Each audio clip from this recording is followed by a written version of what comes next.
Hi everyone and welcome to chapter 10. So in this chapter we are going to discuss about properties of stock options. So we are going to discuss how stock options react to different things, what is their premium dependent on, and also we are going to discuss put call parity, that is important, then lower and upper bound of call options and put options, then difference between American and European, and how to go about it. Okay, so let's start. Before we start, I'll go over the Excel that I have prepared. So we are going to discuss how option premiums depend on different things. Okay, so C is European call option premium, smaller c is European, bigger C is American. So smaller C, that is call option premium, smaller p, put option premium, European, bigger C, call option American premium, and bigger P, put option American premium. So what is the premium dependent on? How does it change? So S0 is stock price. So if stock price goes up, okay, call option premium goes up. So as the stocks keeps on going, the call option premium also keeps on going. So it has positive direction. So if S0 is going up, call option premium goes up. Put goes down. So that's obvious. Whenever price goes up, put goes down. Okay. American call also goes up. American put goes down. So how does it react to stock price? When stock price goes up, call option goes up, put option goes down, call option goes up, American, and put option goes down, American. Okay. K is exercise price. K is exercise price. As exercise price, so you have different options, right? You can choose call options based on exercise prices. So as the exercise price goes up for call, the premiums of those options goes down. So if you choose an expensive exercise price option, the premium will be lower than less expensive exercise price options. For puts, it's other way around. As the exercise price goes up, the put option prices goes up again. Means it's directly related. Same for American. As the exercise price goes up, call option goes down, put option goes up. Okay.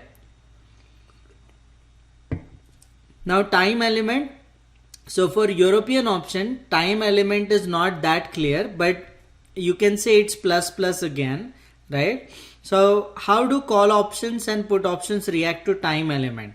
So as the time of expiry goes up, so if you are looking at an option that expires in month of October, this is October, so in the month of October, November, December, Jan, so as the time goes up, the options become more expensive. So both European as well as American options become more expensive as the time increases. Now this is volatility. Sigma is volatility of stocks. As the volatility of stocks increases, the option premiums increase. So if you're looking at two stocks, Tesla and let's say a blue chip stock like 3M. Now Tesla is much more volatile than 3M. So option premiums for Tesla would be more expensive than 3M. So as the volatility of the stock goes up, the premiums become expensive. Then R is risk-free rate, interest rates in the market. So as the interest rate increases, the call options become more expensive, put options become less expensive. Call options American also become more expensive as the interest rate goes up, and put options becomes less expensive. So call options are directly related to interest rates and put options are indirectly related to interest rates. Now the logic for that is as the interest rates goes up, then the return on stocks, the expected return on stocks also goes up. The reason for that, if the interest rate is, if it is becoming more expensive, the interest rates are going up, then the stockholders would demand better returns. That's why the returns in the market also goes up. Now dividends whenever dividend is paid, the price of the stock goes down. Whenever dividend is paid, price of the stock goes down. So if price is going down, it is good for put option, but it is bad for call option. So if the dividend is being paid, call option it is negative. Call option prices goes down. Put option it is positive. So put is positive. Call American 2 it is negative, and put American 2 it is positive. So these are different variables. So stock price, K is exercise price, time, volatility, interest rates, and dividend. So if you just summarize it easier, this is call, this is put, irrespective of if it is American or European. Stock options, stock price, calls are positively correlated, put options are negatively correlated. Okay, exercise price, call options are negatively correlated, put options are positively correlated. Means they move in same direction. Time, both of them are positively correlated. So as the time element increases, the premiums go up. Volatility, again they are positively correlated. Interest rates, call options are positive, put options are negative. Okay, and dividends, call options are negative and put options are positive. So this is how call option and put option premiums react to different things in the market.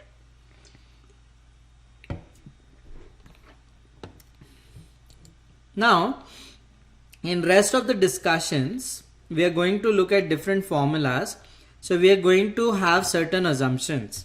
So smaller c is call option premium for European call. Bigger C is call option premium for American call. Smaller p is put option premium for European put, and bigger P is put option premium for American put. S0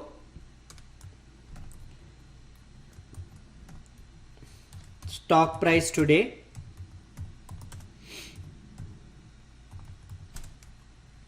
ST stock price on expiry,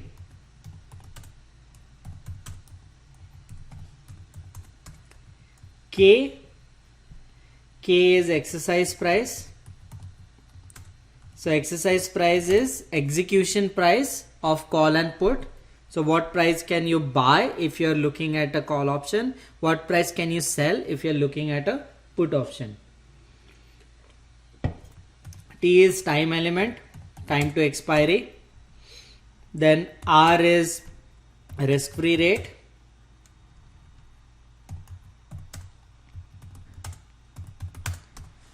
R is risk-free rate. So these are the things that we are going to look at. Smaller c call option premium for European call, bigger C call option for American, P smaller p European, bigger P American, S0 stock price today, ST stock price on expiry, K exercise price, T is time, and R is risk free. Now Generally, European calls and puts are less expensive than American calls and puts. The reason for that, American call and put gives you exercise right any time before expiry. European calls and put gives you the exercise right only on expiry. You cannot exercise before expiry. So by that logic, additional rights are given to you in American options. That's why American options are more expensive than European options. Okay. Now, what is lower bound and upper bound? Lower bound means the minimum price of call option should be this. Upper bound means the maximum price of call or put option should be this. So lower bound is the floor, minimum price, right? And upper bound is the roof, that is maximum price. So call option and put option prices should be in between lower and upper bound. If they are not, then you can do an arbitrage. Okay. So lower bound for no dividend paying stock. So if a stock is not paying any dividend, what is the lower bound for that? For a call option, it is greater than or equal to, so call options should be greater than or equal to maximum of S0 minus K to the power R, K to the power K into E to the power R by T. So stock price right now minus exercise price discounted at risk-free rate times T and 0. Call options premiums cannot be negative. So the minimum they can be is 0, right? And the difference between exercise price and stock price. So call options should be at least S0 minus K e to the power minus R by T. If they are not, so let's say you calculate call option premium C and call option premium is 3, the calculated one, but the actual C is 2. So it is less than calculated one. Then you can do an arbitrage. How would you do an arbitrage? Arbitrage can be done by shorting the stock and buying the call option. Arbitrage can be done by shorting the stock. You go short on the stock, collect the money and buy a call option. For a put, lower bound, that is minimum put price, minimum put premium should be greater than equal to max of exercise price discounted at R by T. So exercise price discounted back by risk-free rate times T minus S0. Okay. So this is the calculated lower bound of put. And since they are smaller, it is European call and European put. Now, if in the market calculated put is $3, but the put that is traded is $2 again. So calculated value was 3. The actual value of put was 2. Then again you can do an arbitrage. You can do an arbitrage by borrowing money. You borrow money from the market and buy both put and the stock. Right? On expiry you get out of the position and return the money back. So this was lower bound for European calls and puts. This was the lower bound for European calls and puts. Now for upper bound. Upper bound means maximum price the call or puts can have. So for European call, it should be less than equal to S0, that is the stock. So calls cannot be trading more than the stock value. They should always be less than the stock value. So Tesla's call, if you're looking at, Tesla's price is $420, let's say. So calls cannot have a price more than $420. American also should be less than S0. So calls should be less than stock price. Put should be less than exercise price discounted at risk-free rate times T. And American put should be less than exercise price. Okay. So call should be less than stock price. Put should be less than exercise price discounted if it is a European call, or exercise price if it is an American call. Now you can do an arbitrage if calls are traded higher than the stock price, then you will buy the stock and sell the call option. If puts are traded higher than the discounted exercise price, then you will write the option and invest at risk-free rate. So there is an arbitrage possibility if the upper bound and lower bound are not followed. So this was important. What is how to calculate lower bound for calls? Lower bound are lower values, lower minimum values, and upper bounds are upper minimum values. So how to calculate those values for calls and puts. The next very important thing is put call parity. What is put call parity? So if you create two portfolios, portfolio A is have its call option plus a zero coupon bond having expiry at exercise price. This should theoretically be equal to buying a put option and buying the stock. So a call option plus bond equals to put options plus stock. So if the stock price goes up, call options go up. So call options will make you money plus you get exercise price. So your benefit will be exercise price plus the money call option is making.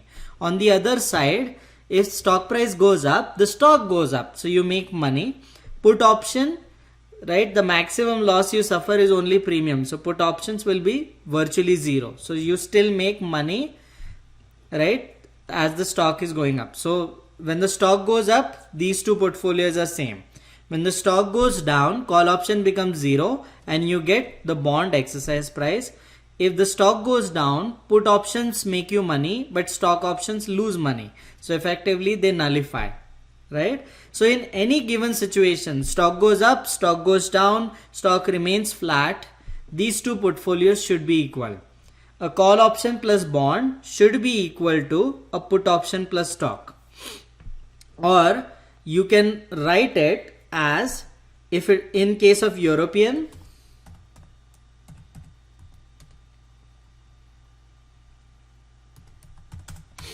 and in case of American. In case of European, call options plus discounted value of exercise price. So call option plus k to the power e minus r by t. So discounted price of exercise like bond value equals to put option plus current stock price. Okay, if it is an American, Americans don't have a specific value, put call parity, but they have a range.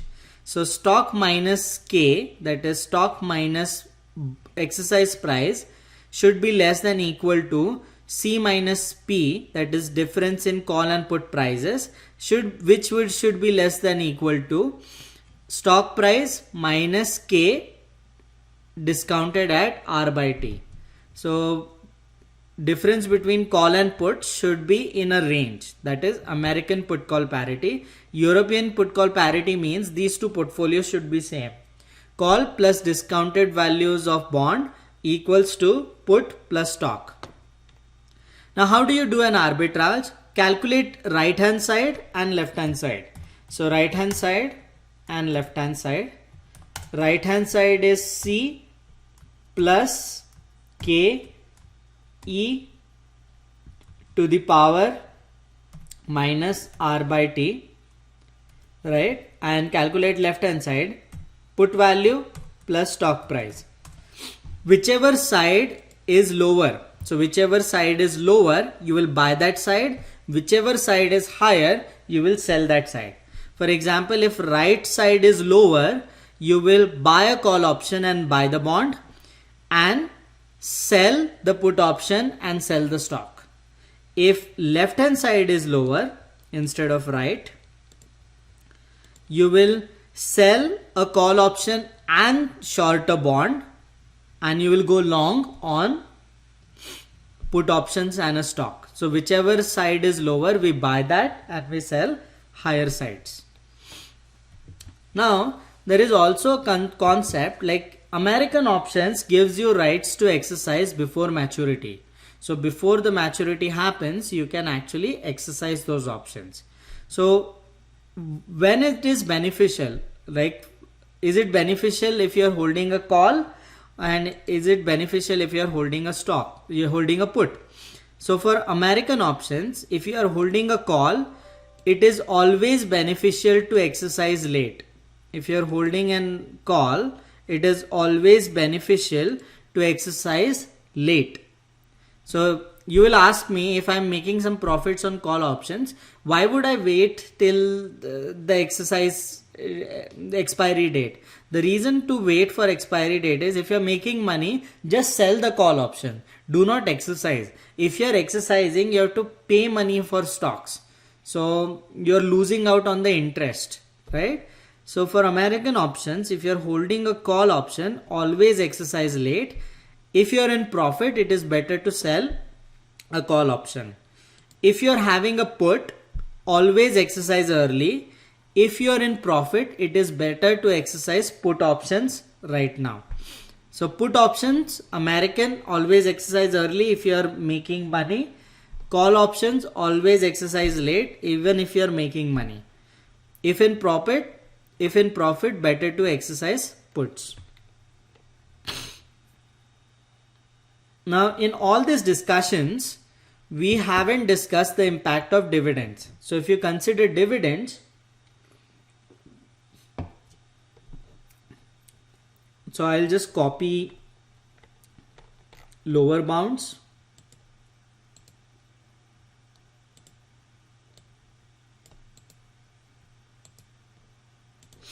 Okay, so that we can compare. So this was the lower bound without dividends. So if dividends are included, the call option lower bound becomes max of S0 stock price minus dividends minus K to the power R by T, right? Discounted exercise price. Put option becomes dividend plus exercise price discounted at R by T minus the stock price. So only thing changes is you have to subtract dividend from stock price and you have to add dividend to exercise price in case of calls and puts.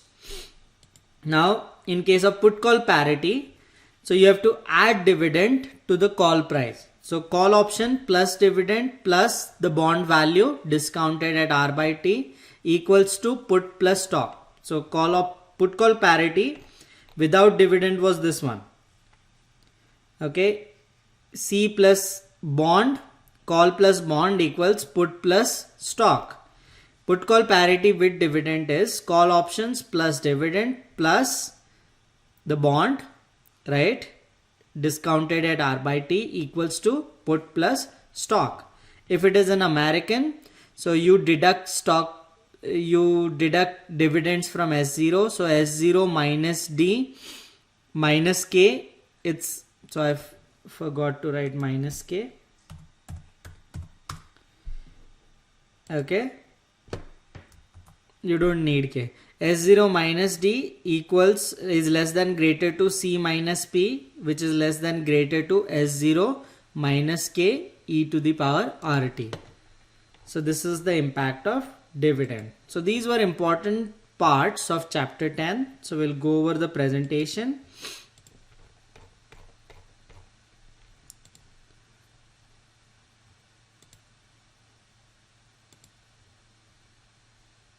Okay.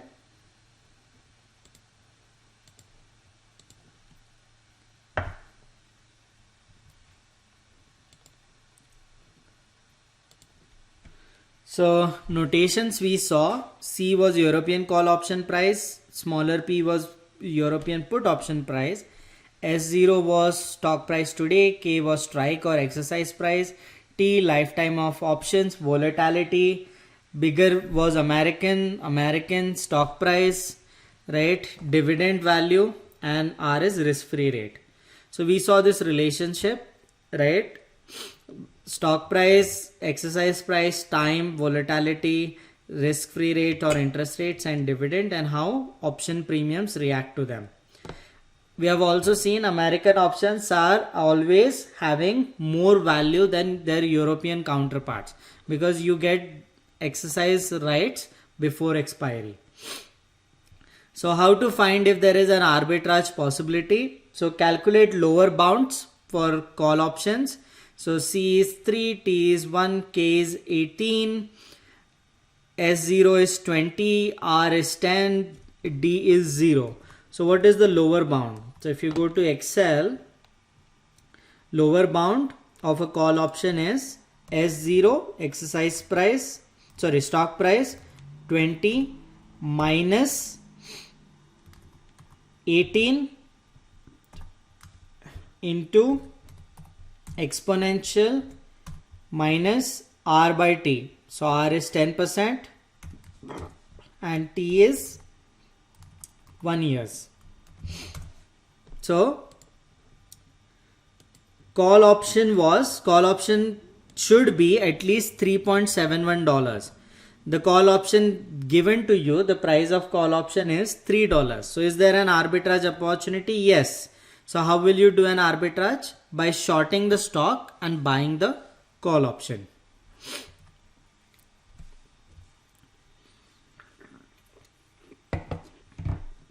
We saw this for European call. The lower bound is C is max S0 minus K e to the power R by T slash 0. So again, for put, is there an arbitrage opportunity? For put, it is exercise price. So exercise price given to you is 40 times exponential R by T. R is 5%. First negative sign, we are discounting, and T is 0.5. T is 0.5. R is 5% minus S0. S0 is 37. So put should have a minimum value of $2. Put is trading at $1. So it is traded below the lower bound. So can you do an arbitrage? Yes, you can do an arbitrage by borrowing money to buy both put and stocks. So borrow the money, buy put and stock, let it expire, let it end, and return back the money. You should make some arbitrage profit. So put's lower bound is given as maximum K e to the power R by T minus S0. So put call parity, if there is no dividend, portfolio A, European stock or European call on stock plus zero coupon bond that pays K at times T equals to European put on stock plus stock. So this is the portfolio, call option plus bond equals to put option plus stock. So if stock price goes up or stock price goes down, anyways you make the same profit on both these portfolios. So both these portfolios should be equal. So C plus discounted value of E R by T equals to put plus stock price. This is the put call parity. So when can you do arbitrage? When left hand side is not equals to right hand side. So let's calculate left hand side and right hand side for the given problem, and then okay, we can compare. So let's C is 3, T is 0.25, K is 30, S0 is 31, 10%, D is 0, put is 2.25 in first case. So let's calculate left hand side. 2.25 plus stock price 31. So left hand side is 2.25 plus 31. What is right hand side? 3 call option plus K is 30 into EXP exponential minus R by T. R is 10% times T is 0.25. Dividend is 0, so we don't have to consider dividend. So left hand side is 32.25, right hand side is 32.25, whatever, whichever is right and left for you. I don't know where you are standing from. So call option side is lower than put option side. So you will buy call and bond and short put and stock in the first case. But if put is 1, so instead of 2.25, if the put option price was 1, then you will buy put and stock and short call and bond. Early exercise, usually there is some chance that an American option will be exercised early. An exception is American call on a non-dividend pay stock, which should never be exercised early. Even if you are making profit, it's much better to sell the call rather than exercising. Okay, an extreme situation, so dividend is 0. So again, if you're making money, better to sell the call option rather than exercising. Reasons for not exercising a call early: no income is sacrificed, because call option gives you right to buy. So whenever you buy, you pay money, so you lose out on interest. You delay paying the exercise price. Holding the call provides insurance against stock price falling below strike price. Now for put, are there any advantages of exercising early? So yes, there are advantages of exercising early, because put gives you money, gives you option to sell. So if you're in profit, it's better to exercise the option rather than waiting. Okay. Impact of dividend. So lower bound, we deduct dividend from stock, and lower bound for put, we add dividend to the exercise price. And for put call parity, American options with dividend greater than 0, we add dividend. So it is C plus, for European option, it is C plus D plus K to the power R by T equals to P plus stock. For American options is S0 minus D minus K. So it was minus K. So S0 minus T minus K. Okay, it's greater than difference between call and put, which is again less than S0 minus discounted value of exercise price. So that's it for chapter 10. Thank you.